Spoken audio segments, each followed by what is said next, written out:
The day my daughter came back home, she didn't call first. There was no warning. No, Dad, can we talk? Just a knock on the door at 8:47 in the evening. I almost didn't open it right away. I wasn't expecting anyone. When I did, she was standing there with 2 suitcases and tired eyes. "Hey," she said softly. Not dramatic, not crying, just worn out. She was 22 now, old enough to live on her own, old enough to make her own mistakes. "Can I come in?" she asked. That question alone told me everything. I stepped aside immediately. You never have to ask that. She walked in slowly, looking around like she was entering a museum of her own childhood. I hadn't changed much. Same hallway mirror. Same faint scratch on the wall from when she used to ride her scooter inside, even though I told her not to. "Smells the same," she said. "Burnt toast." I smiled. She gave a small laugh. That was the first sign that she was still in there. We sat at the kitchen table. The same one where she once did homework. The same one where she once cried over math tests. The same one where we once celebrated her getting into college. "I messed up," she said finally. There it was. I didn't ask what kind of mess. I didn't ask who was involved. I just waited. My job I quit too fast, she admitted. I thought I deserved better, but I didn't have a plan. She stared at her hands, and the apartment was too expensive. I thought I could handle everything alone. Alone. That word always sounds brave until it becomes heavy. "You're not the first adult to miscalculate," I said calmly. She looked at me cautiously, almost expecting disappointment. "I thought you'd say I told you so," she confessed. I leaned back. "I was hoping life would teach you gently," I said. But it rarely does. Tears formed in her eyes, but she blinked them back. I feel like I failed. There it was again. The same fear from when she was 12 at the piano.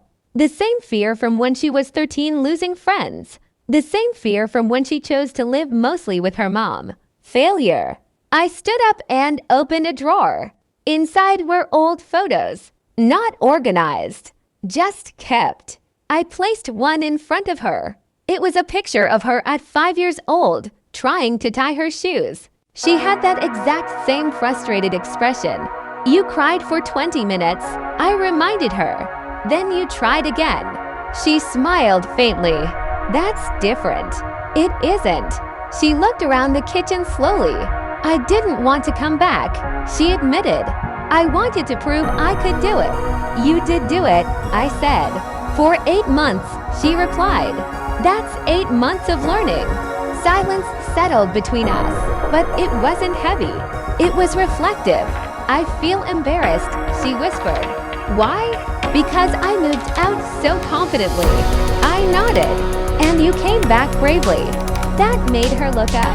"We don't talk enough about the courage it takes to return, to admit you need help, to knock on a door you once left behind. Can I stay here for a while?" She asked carefully. "For as long as you need," I answered without hesitation.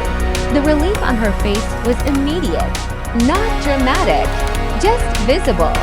Later that night, she unpacked one suitcase, not both, just one. Like she was testing the idea of staying. I stood in the hallway and watched quietly. Her old room was still mostly intact, a bit less pink, a bit more neutral, but familiar. "Dad?"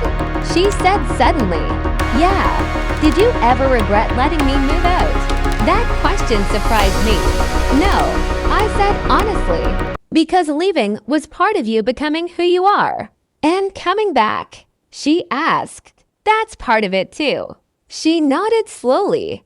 Over the next few weeks, something beautiful happened. We didn't revert to parent and child. We evolved into something different. To adults sharing space, cooking together, talking late at night, laughing about old memories. One evening, she said something that stayed with me. I thought growing up meant not needing anyone. I shook my head. Growing up means knowing who you can go back to. She leaned against the counter, thoughtful. I was scared you'd see me differently, she admitted. I do see you differently, I said.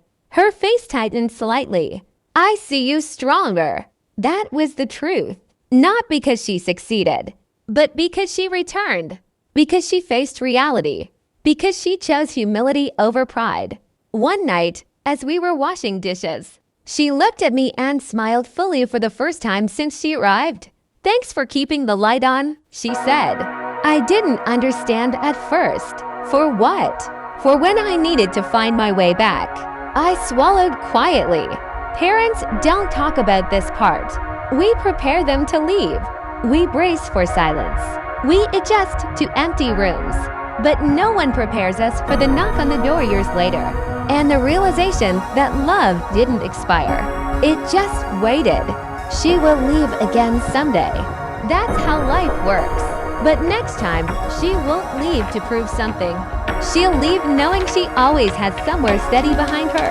And maybe that's what home really is. Not a permanent address, but a place where failure doesn't cancel love. A place where the door opens without questions. A place where the light stays on